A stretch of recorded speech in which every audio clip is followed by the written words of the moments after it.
And look, he still has what I call the TSOT, the summer of Jayson Tatum. He can sign that huge contract. He can win the NBA championship, and then he can go try to help the U.S. win the gold medal. That is all out there for Jayson Tatum within his reach, but obviously he's going to be under a lot of pressure. You attempt, Jay. You attempt. When the Boston Celtics won the 2024 NBA championship, it was supposed to usher Jayson Tatum into a different tier in the discussions about the NBA's best players, and depending on who you ask, maybe it did. With 3 straight first-team All-NBA selections, 5 All-Star selections, and deep playoff runs in 5 of his 7 seasons in the league, a championship was supposed to be that missing piece that solidified Tatum among the top 5 players in the league, at least on paper. That's exactly why he quoted Steph Curry and said, "What they gonna say now? What they gonna say now?" It was supposed to be Tatum's summer because on top of securing a ring, he was also a few weeks away from signing the largest contract extension in NBA history, and he was also selected for the Team USA Olympic roster, where he was viewed as a key piece going into training camp.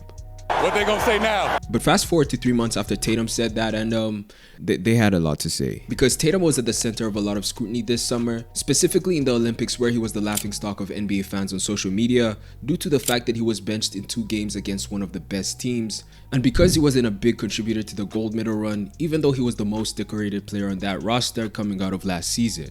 So why in the world couldn't the star of a championship team and a supposed top 10 player in the NBA according to many get on the floor in the most important minutes of the Olympics? And why does it seem like so many NBA fans get a kick out of clowning Jayson Tatum?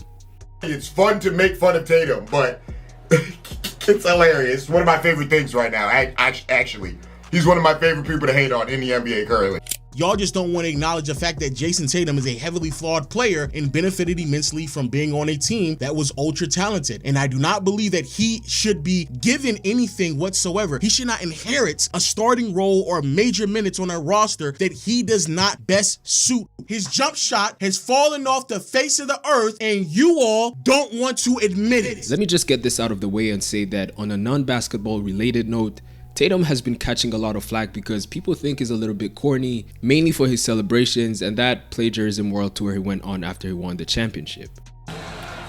Anything's possible. We did it.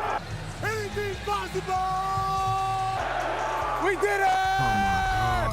And there's also his obsession with Kobe, which I'll get to later on in the video. But even when it comes to his game on the basketball court, it's no secret that Tatum struggled with shooting the ball in the 2024 playoffs, where he shot a career low 28% from 3 and just 42% from the field, which is below standard for an All-NBA player, let alone somebody who should be considered among the top 5 or top 10. And then in the Olympics, when he did play, he struggled and shot 56% in the paint and 0% from everywhere else where he attempted a shot.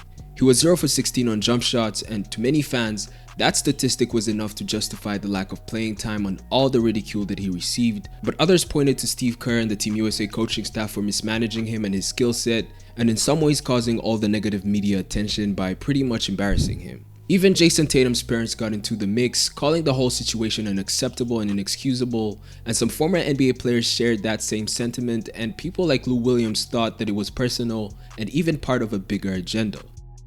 How the hell you don't put Jayson Tatum on the court? I'm not rolling. Whew, how you don't put Jayson Tatum on the court? That's. If I'm Tatum, I would be pissed. Yeah, that's right to be. He's a cover athlete of 25 on Sports Illustrated, 2K, like first team All NBA 3 years in a row. Like, come on, bro. Is there a conspiracy theory going on against Jayson Tatum and Jaylen Brown, bro? This is a good question right here. Yeah. No, I really want to know because I'm trying to wrap my mind around the league trying to pit them against each other when they've never done that to 2 superstars. They try to break them up for years. For sure. Yeah, I've never seen that. But it's probably not that complicated, and here's why. If you watch the first game he played in the Olympics, you can see that Jayson Tatum was having a hard time finding his place in the offense, probably because he's used to being a primary scoring option. Curry's off-ball movement in particular was an issue for Tatum. He got lost in the mix, and what ended up happening was him watching the ball on offense at times, almost as if he was unsure about what to do, which led to him being late in actions that the team was running. For example, on this play, Curry came off of the Durant screen with the intention to get to the corner where Tatum was, which is something he does a lot on Golden State. What usually happens is that the player in the corner then sets the screen for Steph to free him up for the shot, as you can see here with Wiggins and Gary Payton II. Curry to Payton. Three-pointer right. On this play, however, Tatum continues to watch the ball, and you can see KD and Curry both telling him to get into action and set the screen to free up Steph, and he does it, but he does it a little bit late, which might have had something to do with the miss. And as we've seen with his shooting stats, Tatum's struggles with his shot also didn't help with his playing time because he also couldn't serve as a floor spacer. Right here, Team USA catches Tatum's defender sleeping, but even on that open three, Tatum misses badly.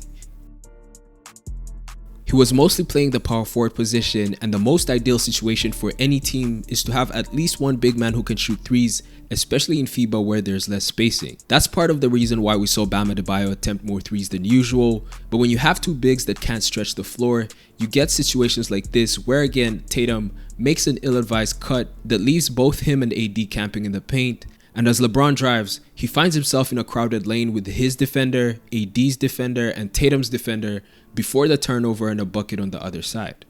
So it's not that Tatum is a terrible player, he just had a really hard time finding his footing in such a large pool of talent. When Kevin Durant joined the team coming off of his injury, it was pretty clear who the top offensive options were, which meant that everyone else, including Tatum, had to provide value in another way. That's hard to do if you're not ready to accept that role.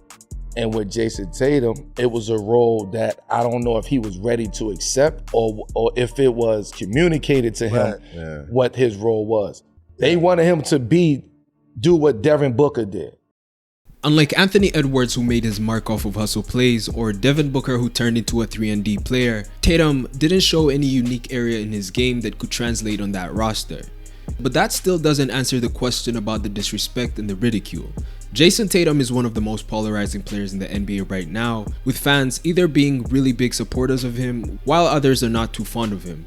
The mixed reception from fans is something that developed in recent years, especially after the 2022 finals loss to the Warriors and other multiple disappointing playoff exits that the Boston Celtics have faced in the last few years. But it can't be just that, because if that was the case, then Jaylen Brown or Al Horford would be just as disliked as Jayson Tatum. When you take a closer look at it, you realize that it's a little bit more than that. 45 remaining. Tatum drives down and throws it down! Wow!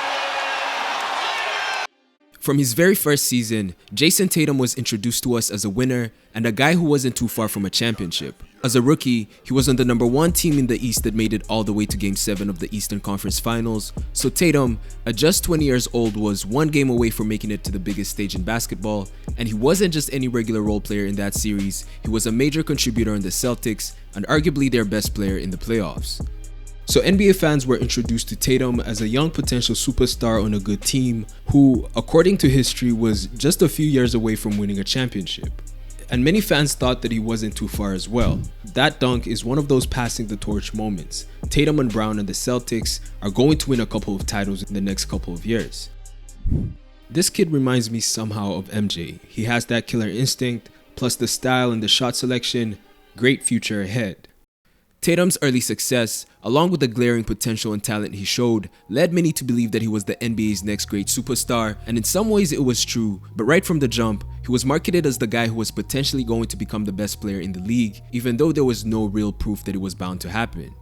In the offseason that followed his rookie year, Tatum was even seen working out with Kobe, which only added fuel to all the hype and excitement about Tatum's future and what he was supposedly destined to accomplish. But the main problem with all the hype though was that the media and most of the people on the Tatum bandwagon were more obsessed with the player that Tatum had shown that he can be and not who he actually was at the time or in the years that followed. And that's why we saw takes like this. Ladies and gentlemen, Jayson Tatum is 21 years old. My God, is he coming. It is a new day that is arriving before our very eyes. He is ascending before our very eyes. Jayson Tatum is now scratching the surface of what we are on the verge of witnessing.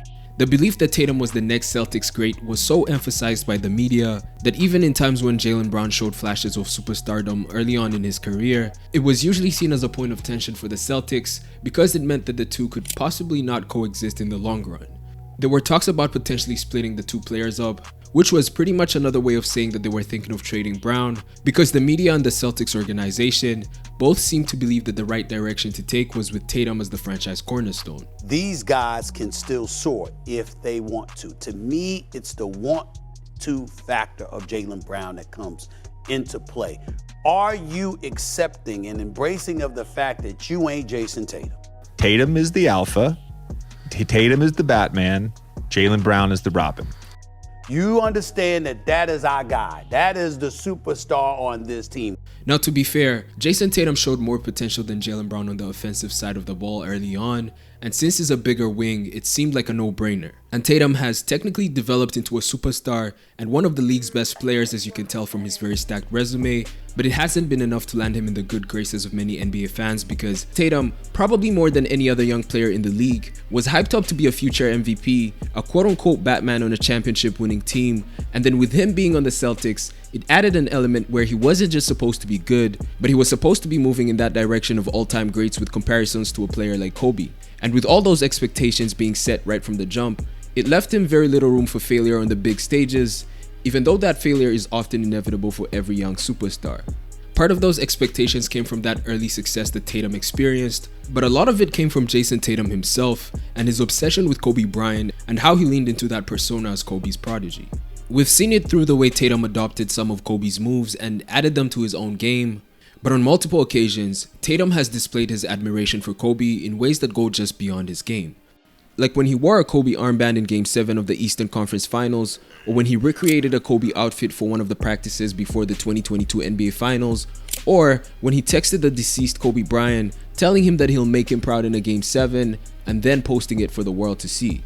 Initially, this was received by many as him just honoring his idol and the legend in the game, and although some people find it kind of weird and corny, it happened at a time when Tatum was playing the best basketball of his career, and when he was on a bit of a hot streak in the playoffs as well, coming off some great performances in the second round in the conference finals.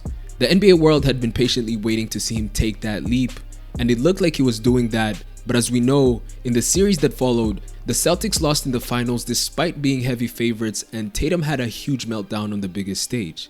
And in the year that followed, the Celtics had another down year that revealed more of Tatum's weaknesses as a player, like his playoff inconsistency and the tendency to perform poorly in big games. Tatum has shown that he can have huge performances in big moments like his Game 7 against Philly in the 2023 playoffs, or his Game 6 against Milwaukee in 2022, but over the course of a series, you can't always be sure what to expect from Tatum, and that doesn't really scream Mamba mentality. His struggles can be traced to a few things, but what seems to annoy his critics the most is his playstyle, which sometimes indicates a lack of aggression, especially when you compare him to Jaylen Brown. Tatum heavily relies on his jump shot, and because of that, he has a tendency to give up some favorable matchups in the half court, instead settling for some tough contested shots. Take for instance here where he has the smaller Kyrie on him. In this matchup, Tatum could have easily exploited the size advantage by taking Kyrie to the paint, where he can back him down for a higher percentage shot, but instead, Tatum faces up and settles for a deep step back three. Tatum tries another three. And then again here with the smaller Kyrie, he does try to back him down, but he clearly hasn't developed that part of his game, and he ends up taking a tough fadeaway. Jaylen Brown, on the other hand, never seems to settle whenever he has a smaller defender on him or any sort of mismatch, and sometimes even when he has a solid defender like Josh Green. As you can see here, he takes Kyrie all the way to the paint, and he knows that Luka is the low man, so he attacks with the intention to score. And even when he got that mismatch with bigs like Lively coming over to help, he still used that penetration to get high percentage looks for Boston's bigs, who do a great job stretching the floor.